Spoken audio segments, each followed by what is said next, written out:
Welcome to Atlanta. We stopped by Peachtree Street, downtown Atlanta, right outside of SAE, to get a gauge of how people feel about the minimum wage in this country, a topic that has been in fiery debate on today's political floors, also a cause of frustration amongst today's working class. Nice to meet you. So we're out here on the streets today. We're shooting a documentary. We're trying to ask people's opinion about the living wage in America.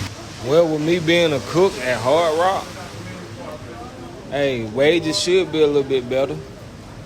But at the end of the day, like cost of living is up.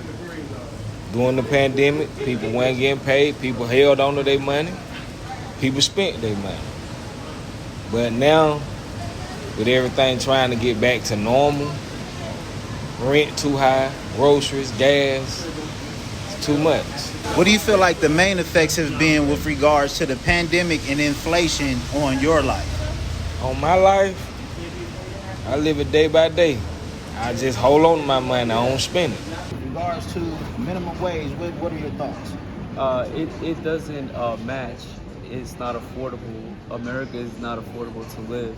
You know, what we make hourly isn't equivalent to what we have to pay. Like, I don't think that we'll ever be able to save up, thoroughly.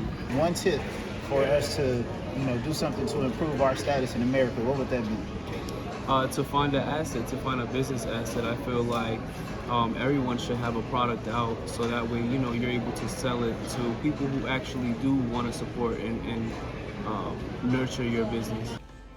With the highest minimum wage of $16.10 in Washington, D.C., Americans living in states not paying half of that are hoping to see a change and increase in quality of life, but also hoping to wane the effect of the wage outrage. Today's wages are a direct affecting factor in today's quality of living.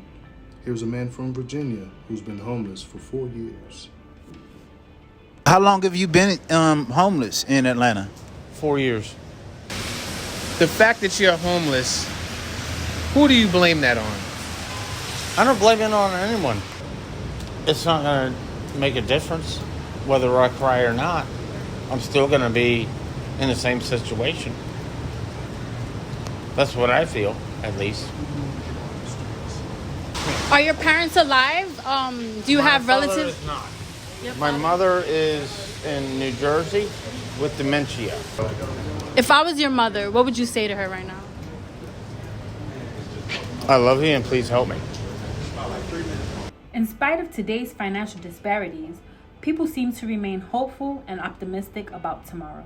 So what's your name? My name is Tangi. Tangi, nice to meet you. So we want to get one tip that you could give us today, some advice that you would give people, and we'd like to know your opinion about the living wage in America.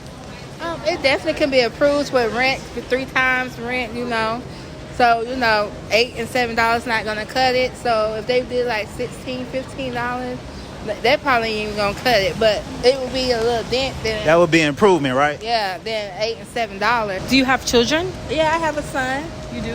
And you guys are okay? You're not homeless, right? I don't know. Thank God.